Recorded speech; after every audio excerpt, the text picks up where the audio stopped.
Nous allons prendre Deutéronome chapitre 31.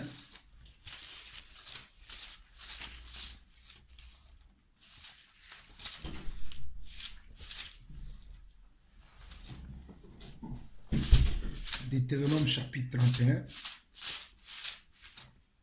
Et nous allons lire à partir du verset .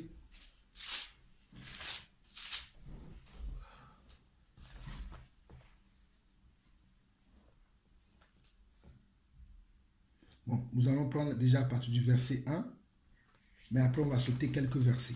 Nous lisons Deutéronome chapitre 31. Moïse adressa encore ces paroles à tout Israël. Aujourd'hui leur dit-il, je suis âgé de 120 ans, je ne pourrai plus sortir et entrer, et l'Éternel m'a dit, tu ne passeras pas ce Jourdain. L'Éternel ton Dieu marchera lui-même devant toi, il détruira ces nations devant toi, et tu t'en rendras maître. Josué marchera aussi devant toi, comme l'Éternel l'a dit. Et l'Éternel traitera ces nations comme il a traité Sion et Og, rois des Amoréens, qu'il a détruits avec leur pays. L'Éternel vous les livrera, et vous agirez à leur égard selon tous les ordres que je vous ai donnés. Fortifiez-vous et ayez du courage, ne craignez point et ne soyez point effrayés devant eux, car l'Éternel ton Dieu marchera lui-même avec toi, il ne te délaissera point, il ne t'abandonnera point. Moïse appela Josué et lui dit en présence de tout Israël, fortifie-toi et prends courage, car tu entreras avec ce peuple dans le pays que l'Éternel a juré à leur père de leur donner, et c'est toi qui les mettras en possession. Ici, dans cette histoire, nous voyons que Moïse a commencé à vieillir. Moïse a commencé à prendre de l'âge. Et le Seigneur a vu que Moïse ne pourra pas continuer à conduire son peuple. Donc, il va voir à l'entour de Moïse quelqu'un qui a le cœur comme Moïse, quelqu'un qui a l'intégrité de cœur et la bonne volonté pour le servir. Il va trouver qui? Il va trouver Josué. Et il va dire à Moïse que c'est toi, je vais te prendre. Mais Josué va conduire le reste du peuple jusqu'à la terre promise. Mais regardez, on va sauter les autres versets, mais vous-même, je vous ai déjà plusieurs fois parlé de ce chapitre. Allons vers le verset 14, parce qu'il y a beaucoup de passages à lire sur l'enseignement que je veux faire aujourd'hui. Allons vers le verset 14. Il dit encore ceci, Moïse. L'Éternel dit à Moïse, voici le moment approche où tu vas mourir. Appelle Josué et présentez-vous dans la tente d'assignation. Je lui donnerai mes ordres. Moïse et Josué allèrent se présenter dans la tente d'assignation. Et l'Éternel apparut dans la tente dans une colonne de nuée, et la colonne de nuée s'arrêta à l'entrée de la tente. L'Éternel dit à Moïse, voici, tu vas être couché avec tes pères, et ce peuple se lèvera et se prostituera aux dieux étrangers du pays au milieu duquel il entre. Il m'abandonnera et il violera mon alliance que j'ai traitée avec lui. En ce jour-là, ma colère s'enflammera contre lui. Je les abandonnerai et je leur cacherai ma face. Il sera dévoré, il sera la proie d'une multitude de maux et d'afflictions. Et alors il dira, n'est-ce point parce que mon Dieu n'est pas au milieu de moi que ces maux m'ont atteint? Et moi, je cacherai ma face en ce jour-là à cause de tout le mal qu'il aura fait en se tournant vers d'autres dieux. Maintenant, écrivez ces cantiques. Enseigne-les aux enfants d'Israël. Mets-le dans leur bouche et que ces cantiques me servent de témoins contre les enfants d'Israël. Car je mènerai ce peuple dans le pays que j'ai juré à ses pères de lui donner. Pays où coule le lait et le miel. Il mangera, se rassasiera, s'engraissera, puis il se tournera vers d'autres dieux et les servira. Il me méprisera et violera mon alliance. Vous-même, vous voyez ce qu'on lit. Je n'ai même pas besoin d'expliquer. Moïse, avant sa mort, Dieu va lui dire ça. Mais Dieu sait pertinemment que lorsque Moïse va partir et que Josué va faire le travail, il va ramener le peuple va quand même se divertir après. Lorsqu'ils vont rentrer dans la terre promise, ils vont avoir de quoi manger, de quoi nourrir. Ils vont pouvoir manger et se nourrir comme il se vaut. Après, ils vont aller se tourner vers d'autres dieux. Dieu le savait. Comme Dieu sait entre parmi nous aujourd'hui, nous qui sommes là aujourd'hui, ceux parmi nous qui vont persévérer jusqu'à la fin et ceux aussi qui vont entre-temps abandonner, Dieu le sait. Nous ne le savons pas parce que ça va devenir une surprise pour nous. Lorsque je vais dire entendre que, vous allez entendre que, aujourd'hui le frère Jean-Paul, il ne prêche plus Jésus. Il est retourné dans le monde. Vous allez entendre, parce que vous ne pouvez pas voir le lendemain. Mais le Dieu que vous et moi nous servons, lui, il connaît la vie de nous tous ici. Ce qu'on va faire même en 2021, je ne sais pas à quelle date on est aujourd'hui, le 29 ou le 30 janvier 2021, Dieu le sait déjà. Mais pour vous, pour nous, on ne le sait pas. Lorsqu'on va le découvrir, on va dire, bon, le frère Alain, il a fait ça, waouh! Mais pour Dieu, ce ne sera pas une surprise. D'ailleurs, c'est pour ça qu'il est Dieu. Je continue la lecture. Il dit, verset 21, quand alors il sera atteint par une multitude de maux et d'afflictions, ce cantique qui ne sera point oublié et que la postérité aura dans la bouche, déposera comme témoin contre ce peuple. Je connais en effet cette disposition qui déjà se manifeste aujourd'hui, avant même que je l'ai fait entrer dans le pays que j'ai juré de lui donner. Parce que Dieu voyait déjà, beaucoup d'entre nous, nous voulons des dons spirituels, nous voulons des grâces de Dieu, mais Dieu connaît notre cas, il voit tellement notre cas, il dit que, tel que Jean-Paul prie pour avoir le don des miracles, mais moi je connais Jean-Paul un certain, si je lui donne le don des miracles là, ce que Jean-Paul va faire, Dieu le savait déjà. Bon, je vais relire encore pour que vous puissiez comprendre, pour que ça rentre bien. Je relis encore, verset 21. Quand alors il sera atteint par une multitude de maux et d'afflictions, ce cantique qui ne sera point oublié et que la postérité aura dans la bouche, déposera comme témoin contre ce peuple. Je connais en effet ces dispositions qui déjà se manifestent aujourd'hui, avant même que je l'ai fait entrer dans le pays que j'ai juré de lui donner. Dieu a un projet pour chacun d'entre nous. Dieu a des grâces pour chacun d'entre nous. Mais c'est la disposition de nos cœurs qui empêche Dieu de travailler dans notre vie. Mais certains d'entre nous, malgré que Dieu sait, mais Dieu fera quand même. Parce que Dieu savait ça. Mais il les a quand même emmenés dans la terre promise. Parce que là, il va leur dire, malgré ça, lorsque Dieu va nous juger, il va dire, oui, tu m'as demandé telle chose, telle chose, telle chose, telle chose. Moi, je savais. Mais si je ne te donnais pas, tu vas dire, c'est parce que je n'ai pas eu. Mais tu as eu. Mais tu l'as utilisé comment? Et c'est là où nous tous, nous serons là, avec nos yeux, Seigneur, j'avais écouté un tel.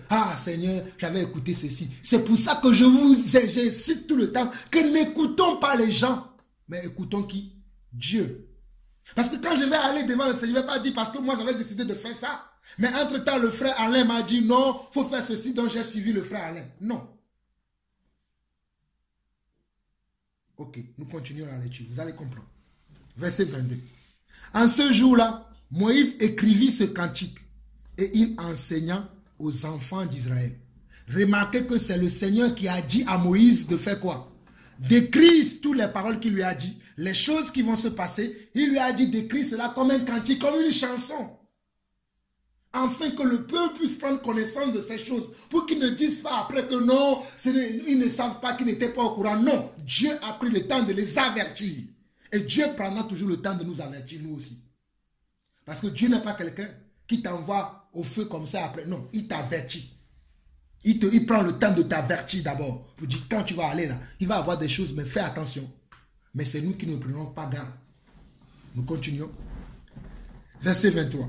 L'Éternel donna ses ordres à Josué, fils de Noum. Il dit, fortifie-toi et prends courage, car c'est toi qui feras entrer les enfants d'Israël dans le pays que j'ai juré de leur donner, et je serai moi-même avec toi. Lorsque Moïse eut complètement achevé d'écrire un livre, les paroles de cette loi, il donna cet ordre aux Lévites qui portaient l'arche de l'alliance de l'Éternel. Prenez ce livre de la loi et mettez-le à côté de l'arche de l'alliance de l'Éternel, votre Dieu, et il sera là comme un témoin contre toi. Moïse a fait exactement ce que le Seigneur lui a dit, les paroles que le Seigneur lui a dit, en disant que je connais ce peuple, lorsqu'ils vont manger, ils vont se rassasier. Et là, je vois déjà dans leur disposition de cœur qu'ils ne sont même pas encore allés sur la terre promise, mais ils ont déjà tendance à tourner vers d'autres dieux. Mais ils vont le faire. Et Dieu avait dit à Moïse, écris-le. Moïse a écrit, il a mis au côté de l'arche de l'alliance de l'Éternel. Il avait partagé ça avec ses frères, Mais après, il a mis aux côtés de l'arche de l'alliance de l'Éternel afin que les gens n'oublient pas ça. Nous continuons la lecture, verset 27. Car je connais ton esprit de rébellion. Lorsque nous lisons la Bible, nous aimons parler des autres. Mais nous avons le même cœur aujourd'hui, mes frères. Nous sommes pareils comme nos pères. Comme Patrick disait tout à l'heure dans sa prière. Nous ne sommes pas différents de nos pères. Nous avons le même esprit de rébellion contre Dieu. Si vous pouvez savoir combien de fois j'ai été rebelle contre Dieu, si ce n'est pas Dieu qui m'a révélé, lève-toi avec ta rébellion, je serai toujours un rebelle contre le Seigneur. Je continue. Car je connais ton esprit de rébellion et la raideur de ton cou. Si vous êtes rebelle contre l'Éternel pendant que je suis encore vivant au milieu de vous, combien plus vous le serez après ma mort. Assemblez-vous devant moi, tous les anciens de vos tribus, de vos officiers. Je dirai ces paroles en leur présence et je prendrai à témoin contre eux le ciel et la terre. Car je sais qu'après ma mort, vous vous corromprez et que vous vous détournerez de la voie que je vous ai prescrite.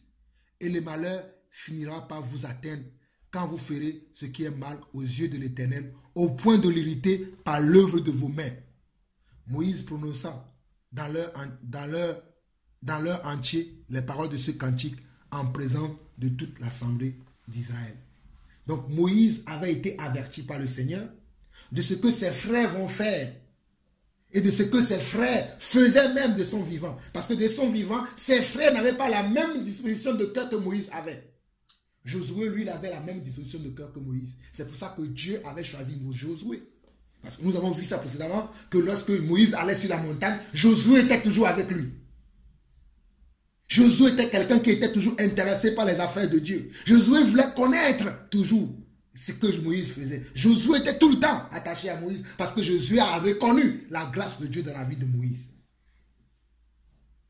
Et Dieu va voir que Josué cherche la vérité. Est-ce que vous est-ce que cherchez-vous la vérité? C'est votre état de cœur qui montrera à Dieu que, quand je vois Patrick après le dimanche, lorsqu'on finit de prier là, il prend sa Bible, il relit pour voir, est-ce que ce que Jean-Paul a dit là, c'est vrai? Il prie. C'est là que Dieu va voir que, je vois en Patrick quelqu'un qui me cherche.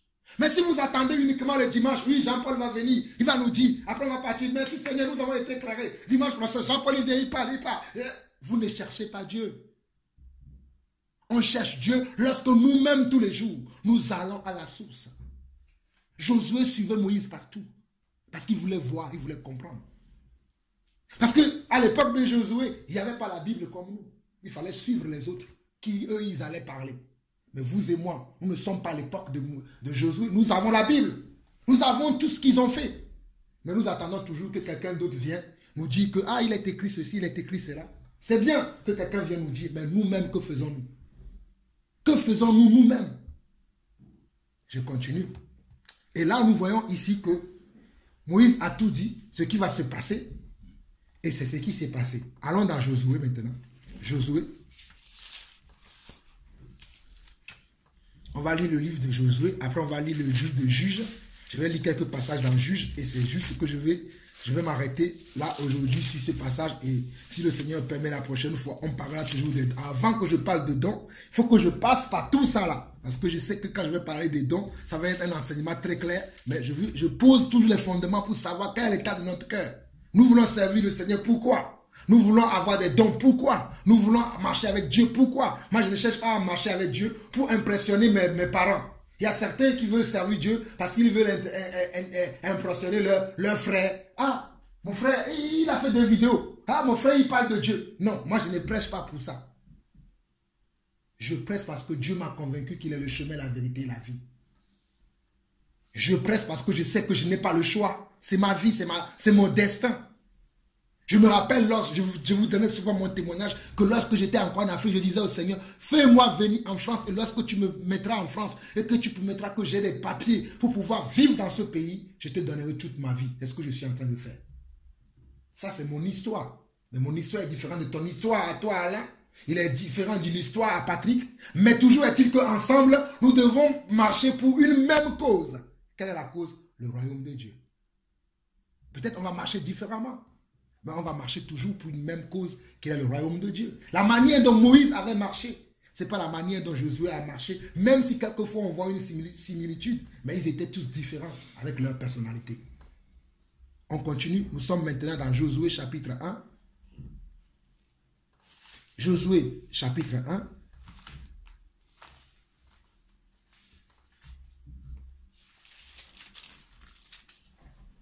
Je sais pourquoi j'ai commencé par Deutéronome 31 pour dire ce que Dieu a dit là-bas. Il est en train de l'accomplir dans Josué chapitre 1. Josué chapitre 1 nous dit ceci. On va lire du premier verset jusqu'au verset 10 peut-être. Il nous dit, après la mort de Moïse, serviteur de l'Éternel, l'Éternel dit à Josué, fils de Nun, serviteur de Moïse. Moïse, lui, il était comment? Serviteur de l'Éternel. Josué, lui, il était serviteur de qui? De Moïse. Il a servi Moïse parce que Moïse marchait comment? Dans une direction qui l'intéressait. Je ferme cette petite parenthèse. Verset 2. Moïse, mon serviteur, est mort. Maintenant, lève-toi, passe ce Jourdain, toi et tout le peuple, pour entrer dans le pays que je te donne aux enfants d'Israël. Que je donne aux enfants d'Israël. Tout lieu que foulera la plante de votre pied, je vous le donne, comme je l'ai dit à Moïse. Vous aurez pour territoire depuis le désert et le Liban jusqu'au grand fleuve, le fleuve de l'Euphrate, tout le pays des Hétiens et jusqu'à la grande mer vers le soleil couchant. Nul ne tiendra devant toi tant que tu vivras. Je serai avec toi comme j'ai été avec Moïse. Je ne te délaisserai point, je ne t'abandonnerai point. Fortifie-toi et prends courage, car c'est toi qui mettras ce peuple en possession du pays que j'ai juré à leur père de leur donner. Fortifie-toi seulement et aie bon courage en agissant fidèlement selon toute la loi que Moïse, mon serviteur, t'a prescrite. Ne t'en détourne ni à droite ni à gauche afin de réussir dans tout ce que tu entreprendras. Moïse, Dieu va dire quoi à Josué? Il va dire, oui, je t'ai choisi tout ça, mais n'oublie pas que tu dois marcher sur les pas de qui? De Moïse, mon serviteur. Et tu dois prendre en considération toutes les paroles que tu as vues Moïse te prescrire. Et toutes les paroles que Moïse appliquait dans sa vie, tu dois appliquer la même chose. Ne t'en détourne ni à gauche, ni à droite. Je continue. Verset 8. Que ce livre de la loi ne s'éloigne point de ta bouche. Parce que après, avant que Moïse ne meure, le livre de la loi était maintenant complet. Il pouvait maintenant le donner à qui? À Josué. Donc Josué a reçu le livre de la loi. Et Dieu va lui dire maintenant que ce livre de la loi ne s'éloigne point de ta bouche. Médite le jour et nuit pour agir fidèlement selon tout ce qui est écrit.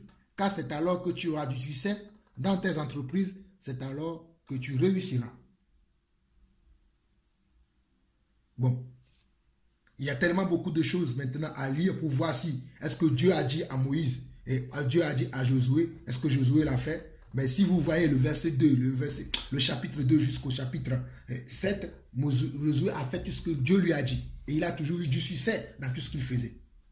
Mais je vais prendre un dernier passage dans Josué, parce qu'on n'a pas le temps de pouvoir voir tous ces passages-là. Mais je vais prendre un dernier passage de Josué. Et on va quitter après le livre de Josué pour aller dans le livre de Juges. Josué chapitre 21.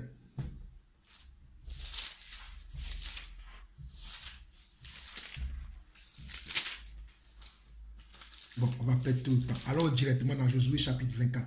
Parce qu'on a déjà perdu trop de temps. Il est 16 heures déjà, je ne vais pas contraindre avec les enseignements. On va prendre Josué chapitre 24 directement. Josué chapitre 24. Ce passage, on l'a lu dernièrement, mais je le relis encore aujourd'hui. Là, Josué aussi va accomplir tout ce que le Seigneur lui a dit. Tout ce que le Seigneur a voulu faire au travers de la main de Josué, Josué aussi va l'accomplir à son temps. Et Josué va se sentir que lui aussi va bientôt partir. Lui aussi va bientôt mourir. Mais avant de mourir, il va prendre le temps encore, comme Moïse, de rassembler les anciens pour pouvoir leur donner encore les instructions telles que lui-même aussi l'a reçu de Moïse. Pour les avertir que, faites attention. Ce n'est pas parce que vous voyez les choses comme ça que vous devez agir, mais faites attention par rapport à comment vous devez agir. On lit. Josué assembla toutes les tribus d'Israël à Sichem et il convoqua les anciens d'Israël. Il a convoqué toutes les tribus, mais il a convoqué aussi qui? Les anciens. Et il va leur dire quoi? Ses chefs, ses juges et ses officiers. Ils se présentèrent devant Dieu Josué dit à tout le peuple, ainsi parle qui? Ainsi parle l'Éternel, le Dieu d'Israël. Vos pères, Térak c'était le père de qui? C'était le père d'Abraham. Vos pères Térak, père d'Abraham et père de Nacor, habitaient anciennement de l'autre côté du fleuve et ils servaient d'autres dieux.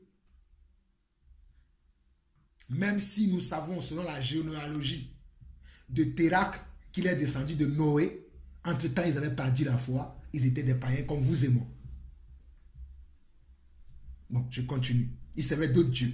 Je pris votre père Abraham de l'autre côté du fleuve et je lui fis parcourir tout le pays de Canaan. Je multipliai sa postérité et je lui donnai Isaac.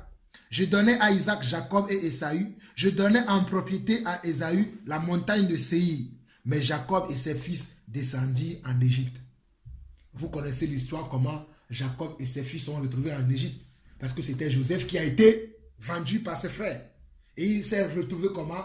Gouverneur là-bas. Et c'est lui qui a permis que ses frères puissent venir là-bas parce qu'il y avait une famine sur la terre. Il avait dit à ses frères, allez m'amener mon père. Et quand ce père était arrivé, Pharaon leur avait donné une tribu. Ok. J'envoyais Moïse et Aaron et je frappais l'Égypte par les prodiges que j'opérais au milieu d'elle. Puis je vous en fis sortir. Pour que vous puissiez vous rappeler de l'histoire. Le Pharaon qui avait reconnu la grâce de Dieu dans la vie de Joseph était mort. Après, Joseph lui-même aussi a été mort. Mais les pharaons qui ont succédé après n'ont pas eu d'égard par rapport au Dieu de Joseph. Et ils persécutaient comment? Nos frères en Égypte. Ils les persécutaient. Ils se sont devenus des esclaves là-bas. Et nos frères priaient là-bas tous les jours pour que Dieu les délivre. Et Dieu va toucher le cœur de quelqu'un qui s'appelait Moïse. C'est juste pour vous rappeler l'histoire. Ok. Je fis sortir vos pères de l'Égypte et vous arrivâmes à la mer. Les Égyptiens poursuivirent vos pères jusqu'à la mer Rouge avec des chars et des cavaliers. Vos pères criaient à l'Éternel et l'Éternel mit des ténèbres entre vous et les Égyptiens. Il ramena sur eux la mer et les couvrit. Vos yeux ont vu ce que j'ai fait aux Égyptiens et vous restâmes longtemps dans le désert. Je vous conduisis dans le pays des Amoréens qui habitaient de l'autre côté du Jourdain et ils combattirent contre vous. Je les livrai entre vos mains, vous prîtes possession de leur pays et je les détruisis devant vous. Balak, fils de Tsippor, roi de Moab, se leva et combattit Israël. Il fit appeler Balaam, fils de Béor, pour qu'il vous maudisse. Mais je ne voulus point écouter Balaam. Il vous bénit et je vous délivrai de la main de Balak. Vous passâtes le Jourdain et vous arrivâtes à Jéricho. Les habitants de Jéricho combattirent contre vous les Amoréens, les Phéréziens, les Cananéens, les Étiens, les Girgasiens, les Éviens et les Jébusiens. Je les livrai entre vos mains et j'envoyai devant vous les frérons qui les chassèrent loin de votre face, comme les deux rois des Amoréens. Ce ne fut ni par ton épée, ni par ton arc. Je vous donnai un pays que vous n'aviez point cultivé, des villes que vous n'aviez point bâties et que vous habitez, des vignes et des olives que vous n'aviez point plantées et qui vous servent de nourriture. Verset 14. Maintenant, craignez l'Éternel et servez-le avec quoi? Avec intégrité et fidélité. Regardez les paroles. Il a pris le temps de faire l'histoire. C'est pour ça que lorsque je prêche, j'aime toujours faire l'histoire pour que nous sachions d'où nous venons et nous devons aller où. D'après l'histoire qu'il a fait, il va leur dire maintenant craignez l'Éternel, parce qu'il va faire l'histoire pour qu'ils sachent comment le Seigneur a pris soin d'eux, comment le Seigneur les a délivrés, comment le Seigneur s'est montré puissamment dans leur vie. Il va dire quoi? Maintenant craignez l'Éternel et servez-le avec quoi? Avec intégrité et fidélité.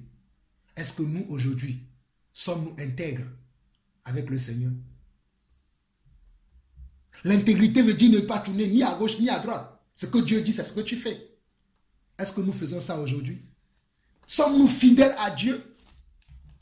Chacun va répondre à ça. Moi, je ne peux pas répondre à votre place. Chacun répondra selon lui-même. Faites disparaître les dieux qu'ont servi vos pères de l'autre côté du fleuve en Égypte et servez l'Éternel. Il va encore insister en disant, faites disparaître Faites disparaître les dieux qu'ont servi vos pères de l'autre côté du fleuve. Il va penser déjà au père d'Abraham, parce qu'eux, ils étaient de l'autre côté du fleuve. Et il va dire aussi, les autres dieux que vous avez servis aussi en Égypte. Ils ont servi d'autres dieux de l'autre côté du fleuve. Ils ont servi aussi d'autres dieux en Égypte. Il va leur dire, faites disparaître ces dieux-là de vos cœurs. Le vrai Dieu, c'est celui qui vous a ouvert la mer devant vous. C'est celui qui vous a fait passer les Jourdains. C'est celui qui vous a béni avec le lait et le miel. C'est lui que vous devez servir en étant comment? Intègre. C'est pour ça qu'il va leur dire, faites disparaître vos dieux qui ont été du côté du fleuve et de l'Égypte. Nous aussi, nous sommes dans le Seigneur aujourd'hui. Mais des fois, nous disons, ah, quand j'étais païen, j'allais danser en boîte. C'était bien, hein? Mon frère, tu n'es pas intègre lorsque tu penses comme ça. Tu as la nostalgie de ton passé. Parce que ce peuple-là, c'est ce qu'il faisait. Même quand ils ont fait un Dieu étranger, c'est ce qu'ils se disaient. Ils disaient, ce Moïse-là est monté sur la montagne. Nous ne le voyons pas. Ah, nous n'allons pas mourir ici dans ce désert. Nous ne savons pas ce qu'il est devenu. Faites-nous un Dieu. Et ils se sont fait un Dieu. N'ayons pas de cette habitude-là de dire, ah, avant c'était bien. Je pouvais faire ce que je voulais. Je pouvais faire ce que ceci. Ça aussi, c'est d'avoir comme Dieu étranger dans ton cœur. Nous pensons que Dieu étranger, c'est toujours une image taillée. Non, tes pensées peuvent représenter des dieux étrangers. Tes sentiments peuvent représenter des dieux étrangers. Ton travail peut représenter ton Dieu étranger. Ta vie que tu mènes peut représenter un Dieu étranger. Parce que Dieu étranger, ça dépend par rapport à l'importance que tu donnes aux choses que tu as vécues. Et les choses que tu vois autour de toi, ça dépend de l'importance que tu donnes à ces choses. C'est pour ça que moi, je ne donne pas d'importance à ce que je vois, ni à gauche, ni à droite. Mon importance, je le donne toujours à Dieu. Comme la Bible dit, lève les yeux vers les montagnes.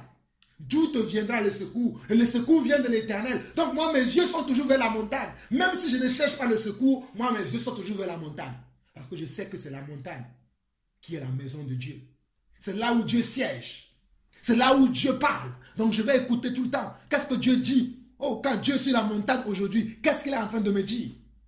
Je n'écoute pas ce que mes voisins sont en train de dire à gauche, à droite, pour pouvoir sortir de mon intégrité et de ma fidélité envers ce Dieu. Je continue la lecture. Verset 15.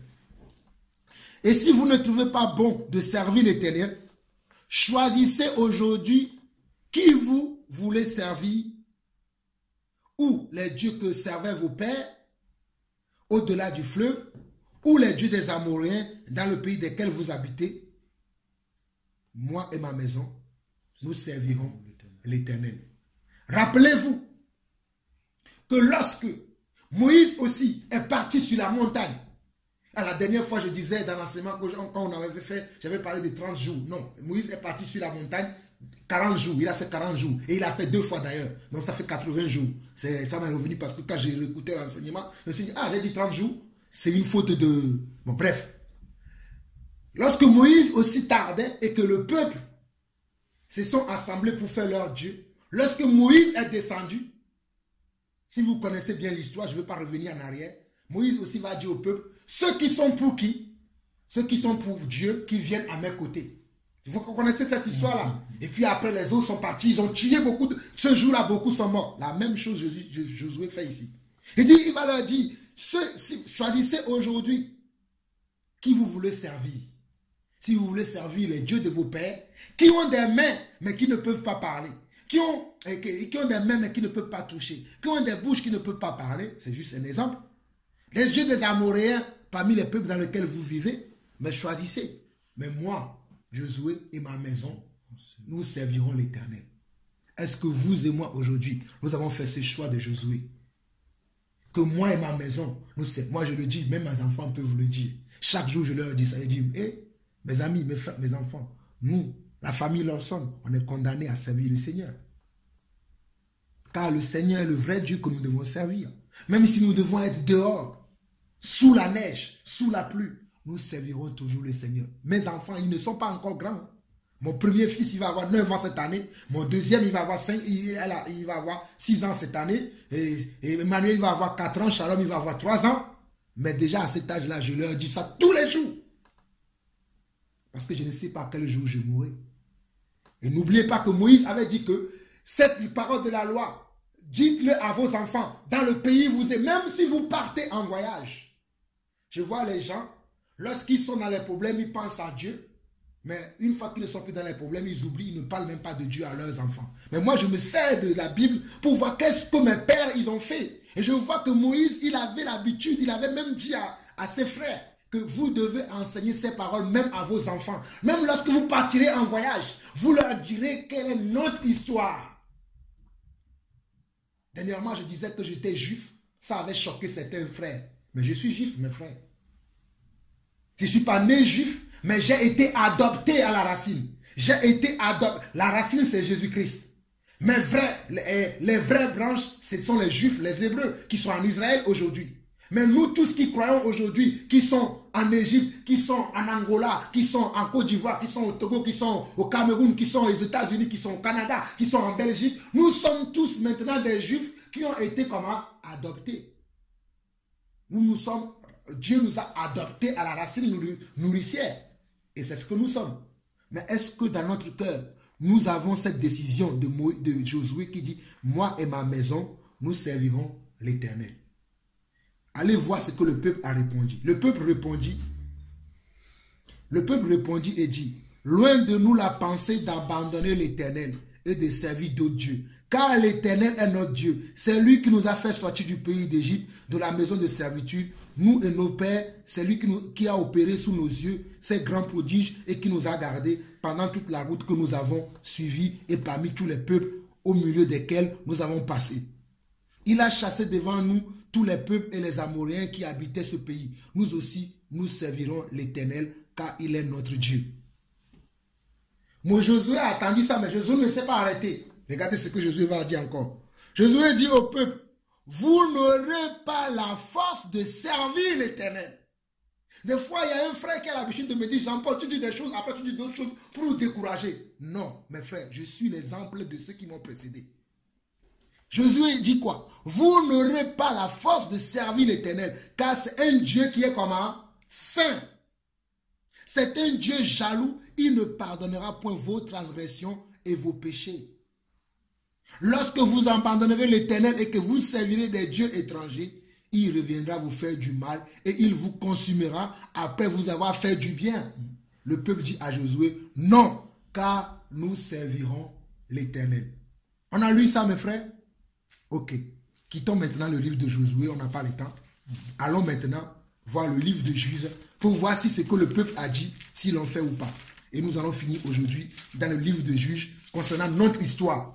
Je suis en train de vous rappeler notre histoire pour que nous puissions voir quel est notre état de cœur aujourd'hui. Nous allons nous situer dans les temps. Que sommes-nous aujourd'hui? Que faisons-nous aujourd'hui? Juges. Nous allons commencer par Juges chapitre 1.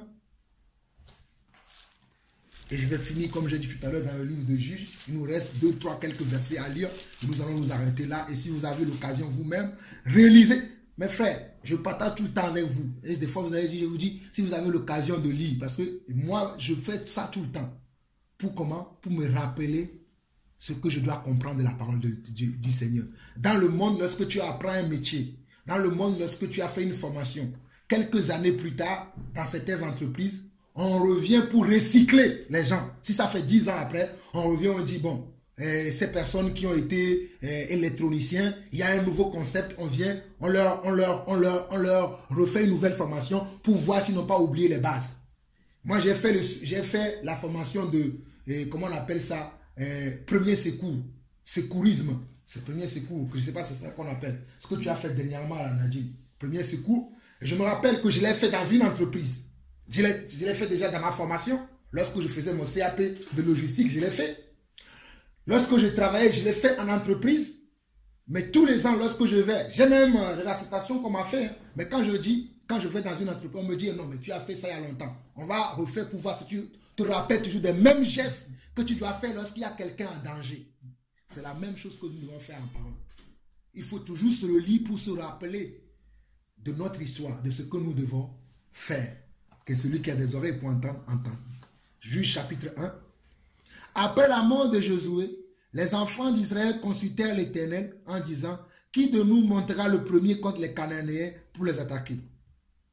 L'Éternel répondit, Judas montera. Voici, j'ai livré le pays entre ses mains. Et Judas dit à Siméon, son frère, monte avec moi dans le pays qui m'est échu par le sort et nous combattrons les Cananéens. J'irai aussi avec toi dans celui qui t'est échu en partage. Et Siméon allait avec lui. Judas monta et l'Éternel livra entre leurs mains les Cananéens et les Phérésiens. Il bâtit 10 000 hommes à Bézek. Il trouvait Adoni-Bézek à Bézek.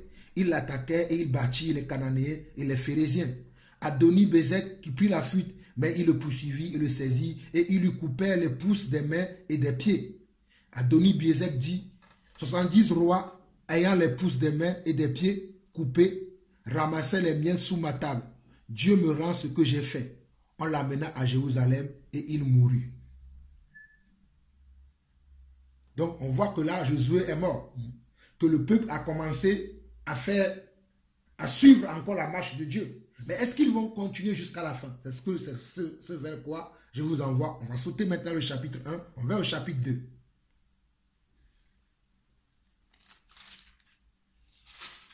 Le chapitre 2, on nous dit, un envoyé de l'Éternel monta de Gilgal à Bokim et dit, je vous ai fait monter hors d'Égypte et je vous ai amené dans le pays que j'ai juré à vos pères de vous donner.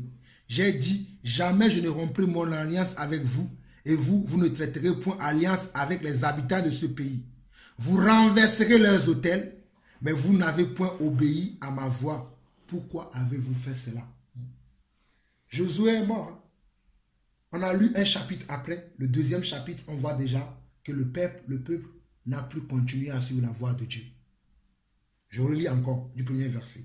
On nous dit qu'un envoyé de l'Éternel monta de Gilgal à Bokim. C'est qui? Un envoyé de Dieu qui vient pour leur montrer leur état de cœur. Il vient, il dit quoi? Je vous ai fait monter. Il dit, je vous ai fait monter. Il parle au nom de qui? De Dieu. Je vous ai fait monter hors d'Égypte et je vous ai amené dans le pays que j'ai juré à vos pères de vous donner. J'ai dit, jamais je ne romprai mon alliance avec vous. Et vous ne traiterez point d'alliance avec les habitants de ce pays. Vous renverserez leurs autels, mais vous n'avez point obéi à ma voix. Pourquoi avez-vous fait cela? Mettons un doigt ici. Nous allons lire ça dans Deutéronome. Allons dans Deutéronome. Ce que nous voyons ici, là, ça se trouve dans Deutéronome.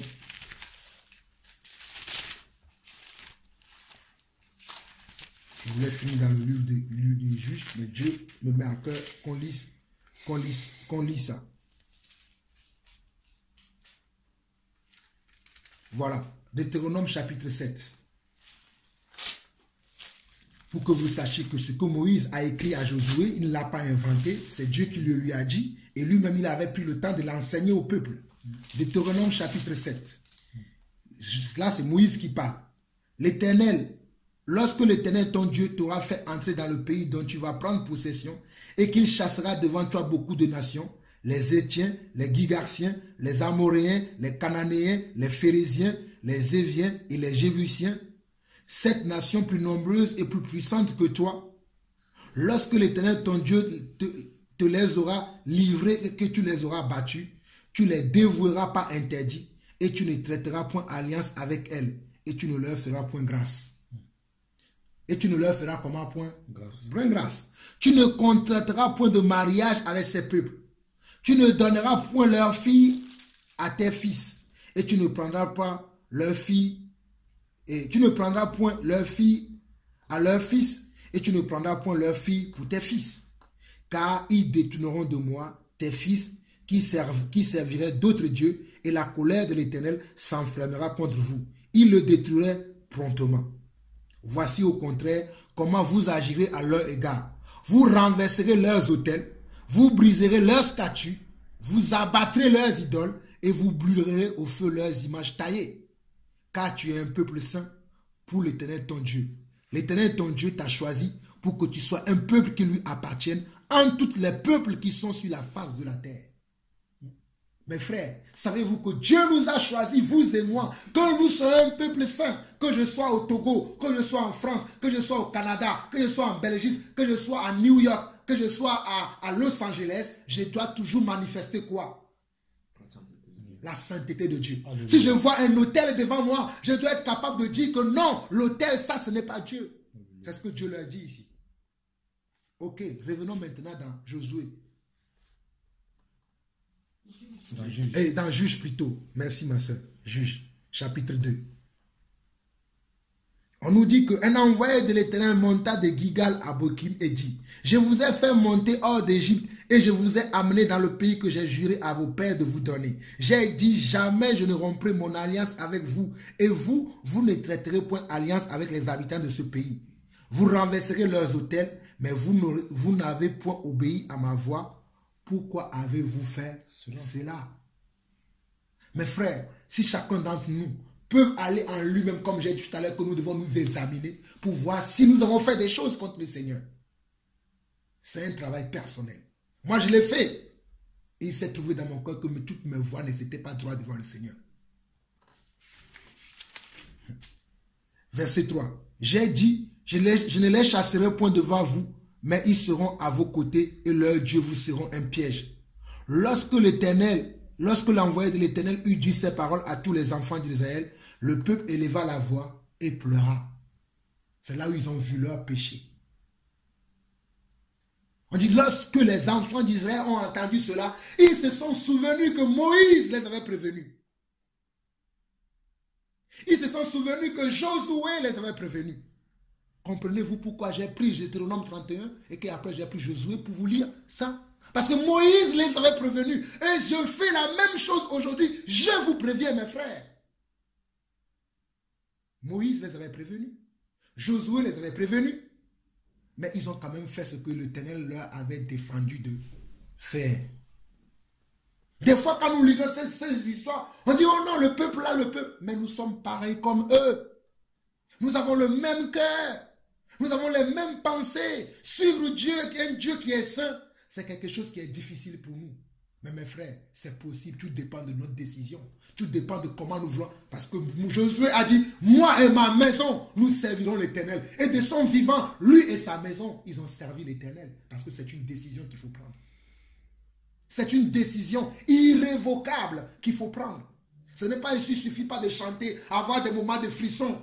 Lorsqu'on prêche là, Amen. Comme ils ont dit à Josué, oui, devant toi, nous ne ferons pas. Ah, ils ont raconté l'histoire, nous avons vu ça. Non, nous ne le ferons pas. Mais est-ce qu'ils ont obéi à ce qu'ils ont dit? Vous voyez vous-même, hein? Ils n'ont pas obéi. Et c'est quand l'homme de l'Éternel est venu leur parler que le peuple a vu son péché et il éleva la voix et pleura. Verset 5. Il donnait à ce lieu le nom de Bokim et il offrit des sacrifices à l'Éternel. Josué renvoya le peuple et les enfants d'Israël allaient chacun dans son héritage pour prendre possession du pays. Le peuple servit l'Éternel pendant toute la vie de Josué et pendant toute la vie des anciens qui survécurent à Josué et qui avaient vu toutes les grandes choses que l'Éternel avait faites en faveur d'Israël. Josué, fils de Nun, serviteur de l'Éternel, mourut, âgé de 110 ans. On l'ensevelit dans le territoire qu'il avait eu en partage à Timna-Héres, dans la montagne d'Éphraïm, au nord de la montagne de Gash. Toute cette génération fut recueillie auprès de ses pères, et il s'éleva après elle une autre génération qui ne connaissait point l'Éternel, ni ce qu'il avait fait en faveur d'Israël. Mes frères, je vais vous relire encore le verset 10. Pour que vous puissiez comprendre pourquoi j'ai pris la décision de vous parler de cette histoire aujourd'hui. Parce que nous sommes dans la même chose aujourd'hui. Il n'y a rien de nouveau sous le soleil. Ce qui a été, c'est ce qui est, c'est ce qui sera. Quel est notre état de cœur aujourd'hui? Je le répète encore. Ne nous trompons pas nous-mêmes. Parce que nous sommes là, nous prions tous ensemble. Ah oui, j'aime le frère Jean-Paul quand je suis venu. Quand le frère a dit, Jean-Paul, j'étais content. Je ne peux pas lui cacher, j'étais content. Mais dans mon cœur, je me dis, ah, j'espère que le frère Alain ne crois pas que c'est Jean-Paul qui est le chemin, parce que je ne suis pas le chemin. J'espère que le frère Alain sait que c'est Jésus-Christ qui doit suivre tous les jours, que c'est Jésus-Christ qui doit dépendre. Il doit dépendre de Jésus. Je vous dis la vérité, mes frères. Je vous parle de ce que je vis tous les jours. Croyez-moi, mes frères, je vous dis la vérité.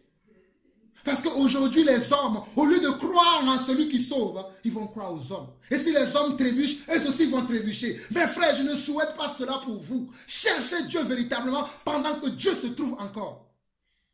Cherchez Dieu, s'il vous plaît, mes frères. Cherchez Dieu. Oh, mes frères, je vous en supplie, cherchons Dieu. Parce que les hommes nous manquent aujourd'hui. Cherchons Dieu. Oh, il est temps pour nous, chacun d'entre nous, de chercher Dieu comme si Dieu était une épingle qu'on cherche par terre. Cherchons Dieu, mes frères. Cherchons Dieu car les temps sont mauvais. Je vous relis le verset 10. On nous dit que Josué, on nous a montré vers le verset 7 que Josué est mort. Les anciens qui ont vu toutes ces choses, qui ont été aux côtés de Moïse, qui ont reçu ces grâces, qui ont vu toutes ces choses aussi, sont morts. Mais quand les anciens sont morts, il y avait les générations qui... C'est comme nous aujourd'hui, comme nous sommes là. Les enfants écoutent ce qu'on dit. Je vois souvent David, il me dit, papa, je t'ai entendu dire ça. Parce qu'aujourd'hui, ce qu'on dit, nos enfants, ils le savent. Mais quand nous et nos enfants vont mourir, qu'est-ce que nos enfants, nos petits-enfants, nos arrière-petits-enfants vont faire? C'est pour ça que nous sommes obligés de transmettre le message des générations comment? En génération. Sans s'enlacer, mes frères. Nous devons transmettre ces choses de génération en génération. Je reviens au verset 10. On nous dit que toute cette génération fut recueillie auprès de ses pères. Et s'éleva après elle une autre génération qui ne connaissait point l'Éternel, ni ce qu'il avait fait en faveur d'Israël. C'était la faute de qui? C'était la faute des pères qui n'ont pas pu retransmettre les mêmes choses que leur père leur avait transmis. Et il y avait un chaos total qui est arrivé après. On nous dit, les enfants d'Israël firent alors ce qui déplaît à l'Éternel. Ils servaient les Baals. Ils abandonnèrent l'Éternel, le Dieu de leur père, qui les avait fait sortir du pays d'Égypte. Et ils allaient après d'autres dieux, d'entre les dieux des peuples qui les entouraient. Et ils se prosternèrent devant eux et ils irritèrent l'Éternel. Ils abandonnèrent l'Éternel et ils servaient Baal et les Astartés. La colère de l'Éternel s'enflamma contre Israël et il les livra entre les mains des pillards qui les pillaient et les vendit entre les mains de leurs ennemis d'alentour et ils ne purent plus résister à leurs ennemis. Partout où ils allaient, la main de l'Éternel était contre eux pour leur faire du mal, comme l'Éternel l'avait dit, comme l'Éternel leur avait juré. Il fut ainsi dans une grande détresse. Mes frères, Dieu n'est pas un homme pour mentir. Ce que Dieu dit, il le fait. Dieu leur avait dit que je savais que vous allez réduire vos coûts. vous allez suivre vos voies tortueuses. Mais si vous le faisiez, moi, je vous ferai du mal alors que j'ai prévu comment? De vous faire du bien. Donc ce sont nos péchés qui font que Dieu fait quoi? Que Dieu nous fait du mal. Dieu n'est pas un Dieu mauvais, mais nos péchés empêchent Dieu de nous faire comment? Du bien. Ce n'est pas Dieu, un Dieu mauvais, un Dieu méchant que nous servons. Nous servons un Dieu qui est plein d'amour, qui veut simplement que nous marchions dans ses voies. Mais nous voulons suivre nos propres voies et nous voulons suivre la voie des hommes. Comme le livre de Timothée nous dit aujourd'hui que les gens veulent avoir des docteurs qui leur prêchent les choses qu'ils ont envie d'entendre. Mes frères, je ne vous prêcherai jamais les choses que vous avez envie d'entendre. Parce que ce n'est pas un homme qui m'a appelé. Je sais qui m'a appelé, mes frères. Je sais, c'est pour ça que quand je parle de Dieu, je parle avec assurance et audace, parce que je connais le Dieu qui m'a appelé. Si vous pouvez savoir l'homme que j'étais avant, oh mes frères, vous ne savez pas qui j'étais avant. J'étais un homme perdu. J'étais un homme qui ne savait rien. Mais aujourd'hui, par la grâce du Seigneur, je suis ce que je suis. Mais mes frères, attachez-vous au Seigneur. Ne vous attachez même pas à moi. Attachez-vous au Seigneur parce que le Seigneur est le chemin, la vérité et la vie. Je sais que nous aurons des tribulations. Si je commençais à vous raconter mes histoires aujourd'hui, le jour, je parlais avec un frère il y a quelque temps, je lui disais que lorsque j'avais eu mon appartement, mon premier appartement en France, je ne travaillais pas, j'étais au RMI. Beaucoup de gens m'ont dit que tu ne peux pas avoir d'appartement. Je ne suis pas en train de vous prêcher les choses de la terre. Mais c'est pour vous dire que j'ai eu confiance en Dieu, que le Dieu qui m'a fait quitter le Togo avec 7 euros, quand je suis arrivé en France, quand je suis descendu à l'aéroport de Charles de Gaulle, avec les 7 euros, j'ai acheté une carte, j'ai appelé ma mère pour dire à ma mère, je suis bien arrivé, c'est fini. Je ne savais pas de quoi je vais manger demain, mais je faisais confiance à mon Dieu. Parce que je sais que Dieu, oh my God, que Dieu ne pourra jamais m'abandonner. Et que même s'il m'a abandonné, ce sera pour mon bien. Mais aujourd'hui, je vois les gens, lorsqu'ils n'ont pas un travail, lorsqu'ils n'ont pas ceci, lorsqu'ils n'ont pas cela, ils commencent, ah oui, le Seigneur m'a abandonné, ah oui. Mes frères, nous ne vivons... Si vous savez comment les apôtres vivaient, les apôtres, ils fuyaient de ville en ville. Aujourd'hui, vous et moi, nous avons même des CDI. On ne fuit pas, on dit qu'on est persécuté. Vous savez ce que c'est que la persécution, mes frères? On n'est pas persécuté. Les apôtres, ils fuyaient, ils allaient de ville en ville. Parce que les gens n'aimaient pas l'évangile qu'ils prêchaient. Aujourd'hui, nous avons la grâce. Nous avons même des CDI. Nous avons même des familles. On n'est même pas persécuté. On est là, on dit persécution, persécution. Quand la vraie persécution va commencer, j'espère pour vous que vous allez savoir ce que c'est que vraiment la persécution. Je continue la lecture. Nous étions au verset 15. Je vais lire le verset 16. L'Éternel suscita des juges afin qu'ils les délivrèrent de la main de ceux qui les pillaient. Mais ils n'écoutaient pas leurs juges, car ils se prostituaient à d'autres dieux, se prosternaient devant eux, et ils se détournaient promptement de la voie qu'avait suivi leur père, et ils n'obéirent point comme eux, au commandement de l'Éternel. Dieu suscitait au milieu d'eux encore d'autres personnes qu'on appelle à ce moment-là des juges, pour pouvoir les juger, pour pouvoir dire non, vous faites ça, ce n'est pas bon, vous faites ce n'est pas bon. Aujourd'hui, quand Dieu suscite un homme et qu'on commence à parler, les gens vont dire il est orgueilleux, il est vantard, il dit ceci, il dit cela. Mais c'est la même chose qui se passe aujourd'hui. Vous pensez que c'est pour rien que je parle comme ça? Parce que Dieu a mis ces choses dans mon cœur. Qui fait ça? C'est Dieu qui fait que je parle comme ça. Je ne prêche pas un évangile pour avoir des amis, mes frères. Moi, je ne cherche pas des amis. Je cherche des frères selon la volonté de Dieu. Même si je vais prêcher comme tout le monde et que tout le monde ne va pas m'aimer, croyez-moi, mes frères, je vous le dis encore aujourd'hui, je le ferai. Je ne suis pas venu pour chercher des amis dans ce monde. Je n'ai pas d'amis. Mon ami, c'est le Seigneur. Mon conseiller, c'est le Seigneur. Ma foi, c'est le Seigneur. Mon assurance, c'est le Seigneur. Oh, mes frères, je vous dis la vérité. Ma force, c'est le Seigneur. Tout, c'est le Seigneur. C'est pour ça que je n'ai pas de problème à dire des choses que j'ai envie de dire. Parce que je sais que ce n'est pas cette personne qui va payer mon loyer. C'est le Seigneur qui va payer mon loyer. Pourquoi je vais avoir peur des gens pour leur dire la vérité? Dieu va susciter les gens. Il va mettre sa parole dans leur bouche afin qu'ils nous enseignent sa voix. Nous, on va avoir toujours notre cœur tordu, avec nos pensées tordues. Oui, il est ceci, il est cela. On ne veut pas écouter. Mais sachez qu'il y a un temps pour tout. Aujourd'hui, c'est la même chose qui se passe. Lorsque Dieu suscite les gens, ils commencent à parler. Oh non, on va commencer à le minimiser. Oh non, toi aussi tu écoutes celui-là, c'est un vantard, c'est un haineux. Il est jaloux parce qu'il n'a pas eu ceci, il n'a pas cela. C'est ce qu'on dit, non? Est-ce que je mens? C'est la même chose ici. Je continue la lecture. Verset 18. Lorsque l'Éternel leur suscitait des juges, l'Éternel était avec qui? Avec le juge. Et il les délivrait de la main de leurs ennemis pendant toute la vie du juge. Car l'Éternel avait pitié de leurs gémissements contre ceux qui les opprimaient et les tourmentaient.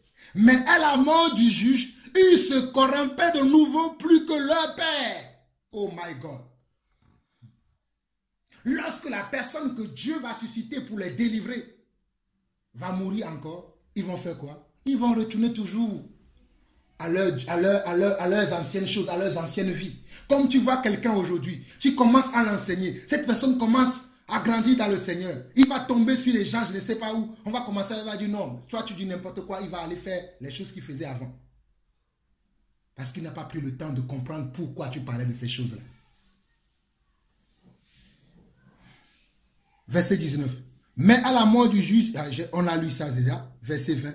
Alors la colère de l'Éternel s'enflamma contre Israël et dit, puisque cette nation a transgressé mon alliance que j'avais prescrite à ses pères, et puisqu'ils n'ont point obéi à ma voix, je ne chasserai plus devant eux aucune des nations que Josué laissa quand il mourut. C'est ainsi que je mettrai par elle. Regardez mes frères, je n'invente pas. C'est ainsi que je mettrai, regardez dans ma Bible, hein, j'ai souligné tous ces passages. Quand j'étudie la Bible, c'est comme ça que j'apprends. Il dit, c'est quoi? C'est ainsi que je mettrai par elle Israël à l'épreuve pour savoir s'ils prendront garde ou non de suivre la voie de l'Éternel comme leur père, ils ont pris garde. Et l'Éternel laissa en repos ces nations qui n'avaient pas livré entre les mains de Josué et il se hâta point de les chasser. Vous comprenez pourquoi vous et moi nous avons des épreuves? Pour que Dieu voie si vous et moi, nous voulons le suivre ou bien si nous ne voulons pas le suivre. Donc dans notre vie, nous aurons toujours des épreuves parce que Dieu nous met à l'épreuve pour savoir est-ce que nous voulons le suivre ou pas.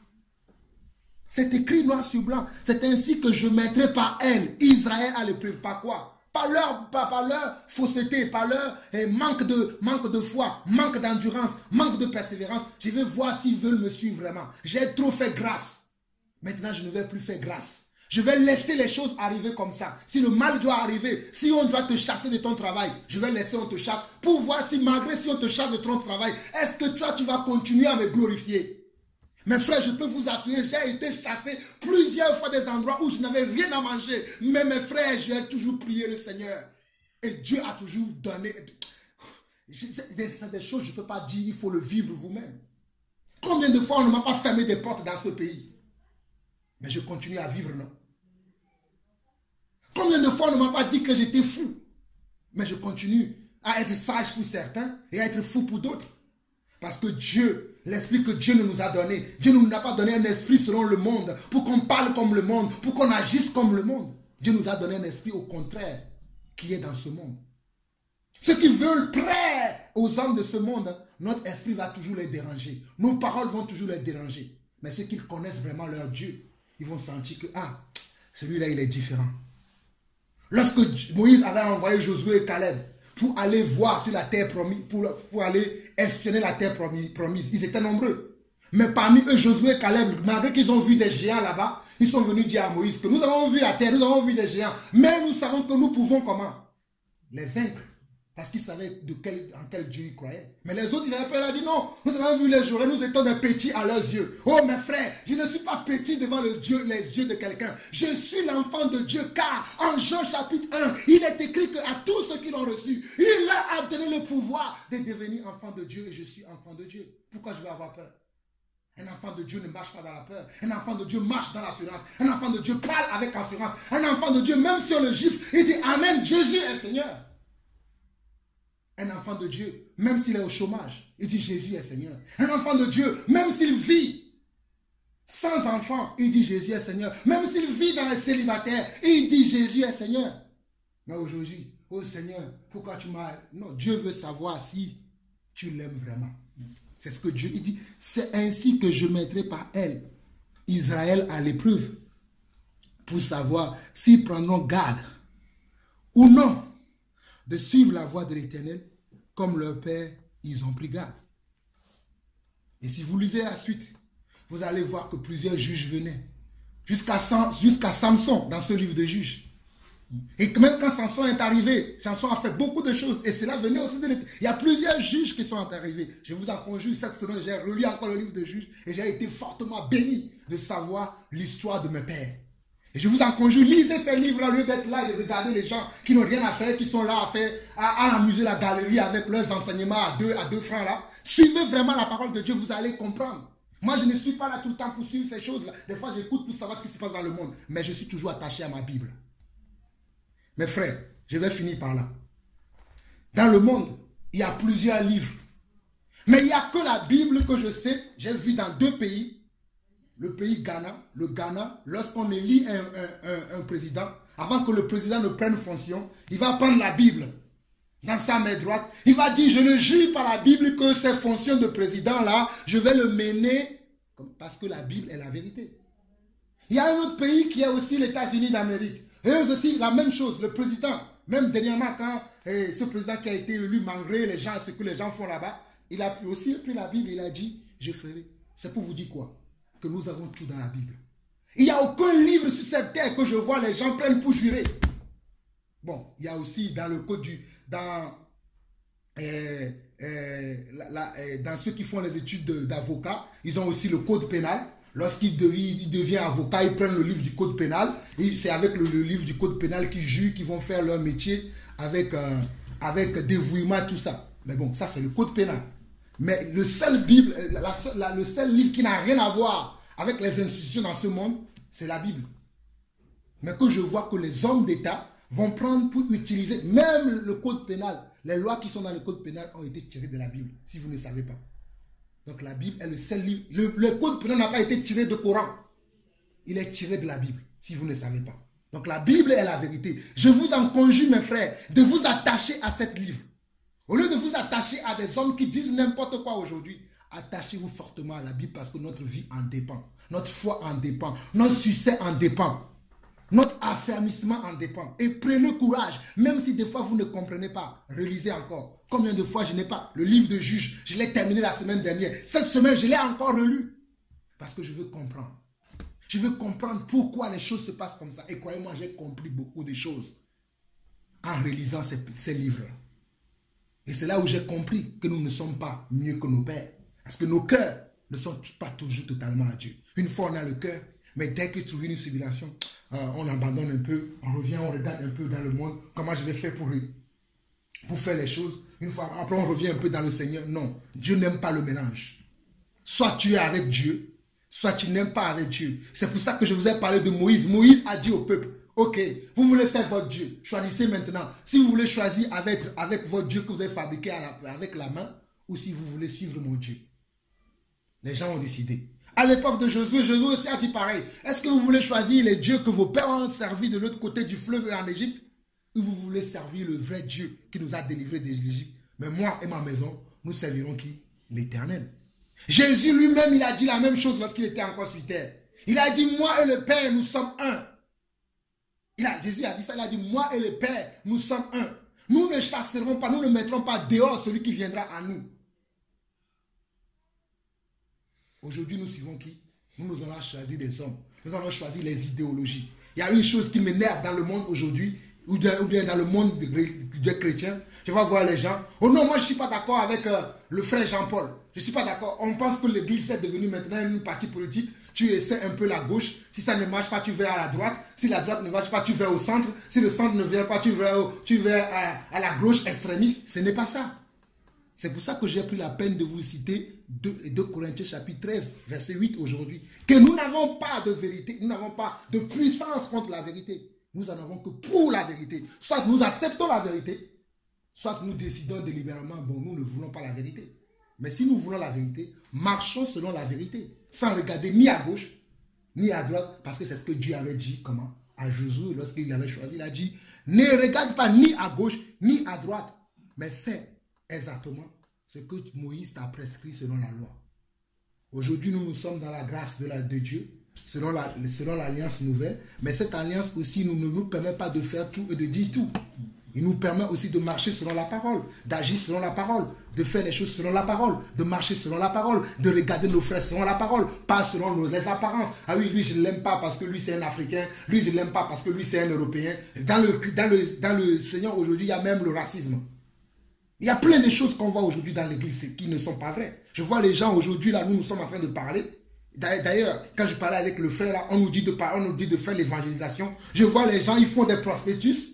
Et sur les prospectus, ils mettent l'adresse de leur église. Ils mettent leur église Intel, venez découvrir le Seigneur. C'est ce que les apôtres ont fait. Les apôtres ont-ils fait des prospectus pour aller distribuer aux gens? Ils étaient là, dehors, et ils parlaient de ce qu'ils ont reçu du Seigneur avec leur bouche. Ils parlaient tous les jours. Nous, aujourd'hui, on a changé cela avec la communication. La communication voudrait dire que tu fais un prospectus dans lequel tu fais de beaux images pour attirer les gens vers toi. Non, ce n'est pas l'évangélisation. Nous faisons de la communication.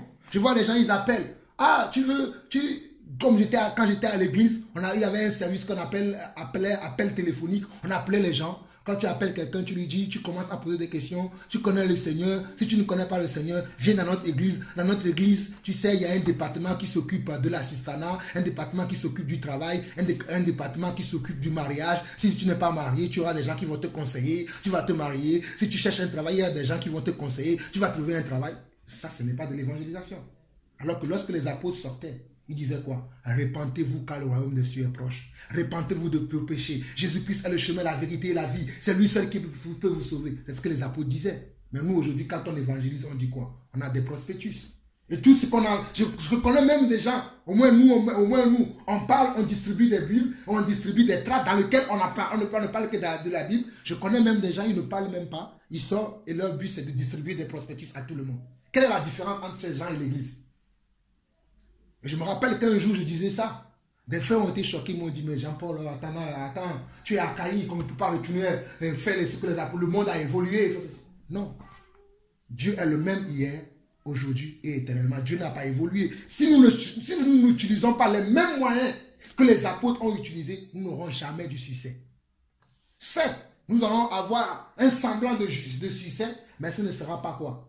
Le succès selon Dieu. Ce ne sera pas les nouveaux convertis que nous ferons selon la parole de Dieu. Mais nous aurons faire adhérer. D'ailleurs, ils appellent ces gens de personnes, quand les gens viennent à l'église et qu'ils adhèrent maintenant à ces églises-là, on ne les appelle pas les disciples, ils les appellent les membres de notre église ou les fidèles de notre église. Moi, je ne veux pas faire les fidèles de mon église parce que je n'ai pas d'église. C'est pour ça que je vous dis que même ici, cette réunion va s'arrêter.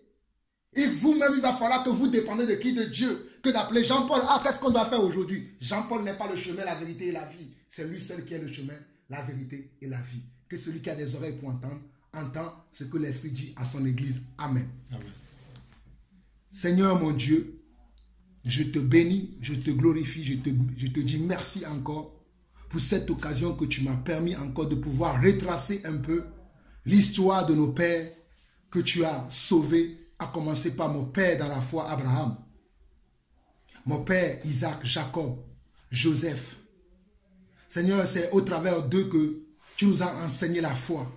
C'est au travers d'eux que tu as réconcilié, Seigneur Dieu, ton église avec toi, au travers de Jésus-Christ, qui a été, Seigneur Dieu, le dernier Adam qui est venu dans ce monde. Seigneur, je prie dans le nom de Jésus, que nous ne passons pas à côté, Seigneur Dieu, de toutes ces choses que tu as faites, afin de nous instruire, car tu dis toi-même dans ta parole, que tout ce qui a été écrit d'avance, l'a été pour notre instruction, afin que nous nous servions de ces choses pour pouvoir nous bâtir en toi. Seigneur, je prie dans le nom de Jésus, que nous tous qui avons entendu encore l'histoire de notre église aujourd'hui, l'histoire de nous, d'où nous venons, et comment nous devons avoir un engouement pour toi, comment nous devons avoir un cœur pour toi, comment nous devons avoir un amour pour toi, un zèle pour toi. Seigneur, que ce zèle-là nous anime nous tous, papa. Pas un zèle amer, pas un zèle tortueux, pas un zèle de destruction, mais un zèle d'amour, afin de pouvoir œuvrer dans ce monde pour la bonne cause, la cause de ton royaume, papa. Seigneur, donne-nous encore d'avoir les oreilles ouvertes, papa. Donne-nous encore d'avoir les yeux ouverts, afin de voir ce que nous ne sommes pas en train de voir, afin d'entendre ce que nous ne sommes pas en train d'entendre, Seigneur Dieu.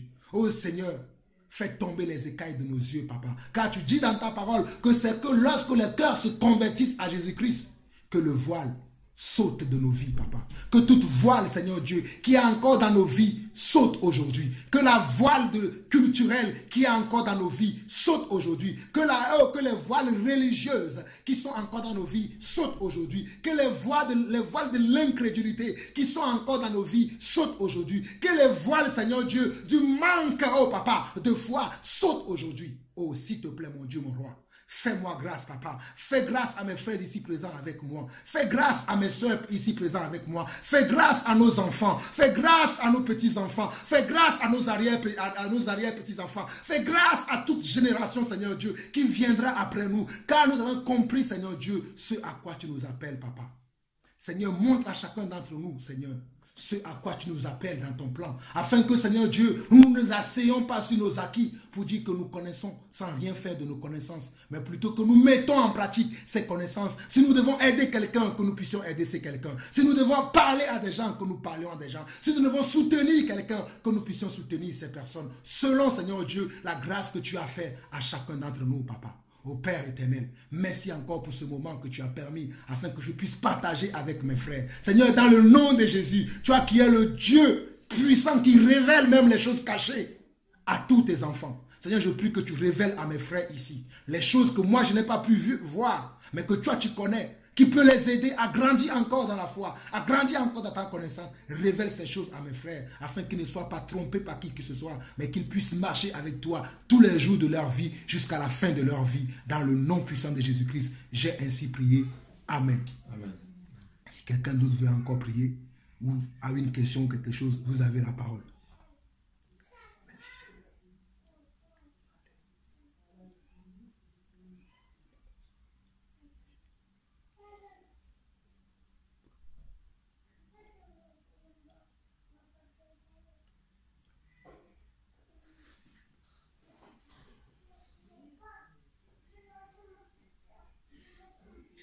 Nous te remercions et nous te rendons grâce pour tout ce que tu fais.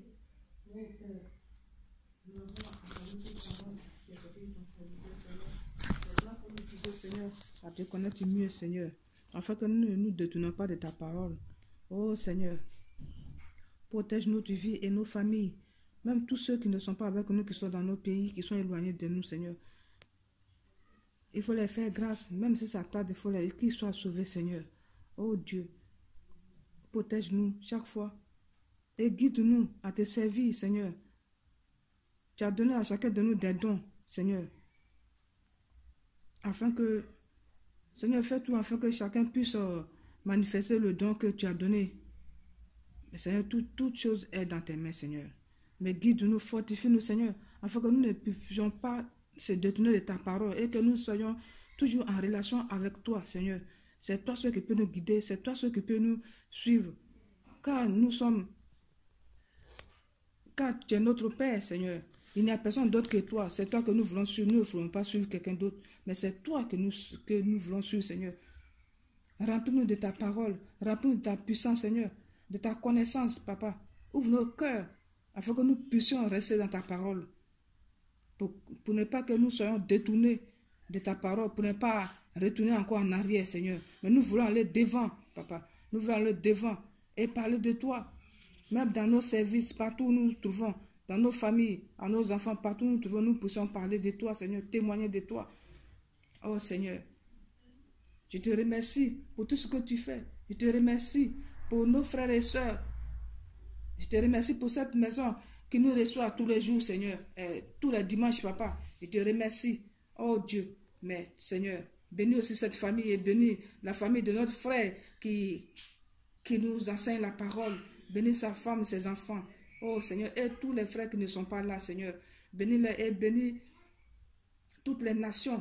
Bénis les chefs d'État. Bénis les autorités. Bénis les prisonniers. Tous ceux qui sont emprisonnés injustement, Seigneur. Brise les chaînes de la servitude. Tous ceux qui sont malades, qui sont dans les hôpitaux, Seigneur.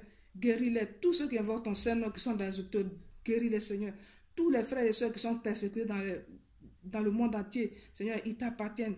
Fais quelque chose. Tous ceux qui fuient les guerres, qui sont dehors, Seigneur, on ne sait pas ce qui se passe, mais toi seul tu sais ça. Bénis-les afin que chacun puisse recevoir ta parole. Il faut susciter tes enfants partout pour enseigner ta parole, Seigneur. Et que ta parole soit dans la vérité. Que les gens n'enseignent pas n'importe quoi dans les assemblées, mais qu'ils parlent de toi, Seigneur, parce que c'est toi qui sauves, Seigneur. Oh Dieu, je bénis ton nom, j'élève ton nom au nom de Jésus. Oh Seigneur, fortifie-nous tous les jours. Fortifie-nous comme tu as fortifié ton serviteur Moïse et Josué pour enseigner ta parole, Seigneur. Il faut nous fortifier, il faut nous guider dans ta présence, Seigneur, afin que nous ne puissions pas se détourner de toi, Seigneur. Car les temps sont mauvais, Papa. Dans peu de choses, on peut retourner en arrière. Mais Seigneur, si tu nous fortifies, si tu nous guides, Seigneur, on va rester interne dans ta parole, Seigneur. Oh Dieu, je te remercie et te rends grâce pour tout ce que tu fais pour nous, Seigneur. Je te remercie au nom de Jésus-Christ. Amen. Amen.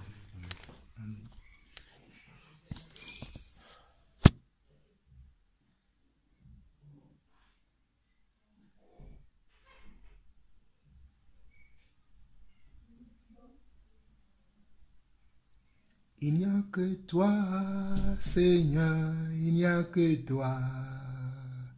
Il n'y a que toi, Seigneur, il n'y a que toi. Il n'y a que toi, Yeshua, il n'y a que toi. Il n'y a que toi, Seigneur, il n'y a que toi. Il n'y a que toi, Jésus, il n'y a que toi. Il n'y a que toi, Seigneur, il n'y a que toi. Il n'y a que toi, Jésus, il n'y a que toi. Il n'y a que toi, Jésus, il n'y a que toi. Il n'y a que toi, mon Dieu, il n'y a que toi. Il n'y a que toi, mon Dieu, il n'y a que toi. Il n'y a que toi, Rabbi, il n'y a que toi. Il n'y a que toi, Seigneur, il n'y a que toi. Il n'y a que toi, Jésus, il n'y a que toi. Il n'y a que toi, Seigneur, il n'y a que toi. Il n'y a que toi, Jésus, il n'y a que toi. Il n'y a que toi, Yeshua, il n'y a que toi. Il n'y a que toi, mon roi, il n'y a que toi. Il n'y a que toi, mon roi, il n'y a que toi.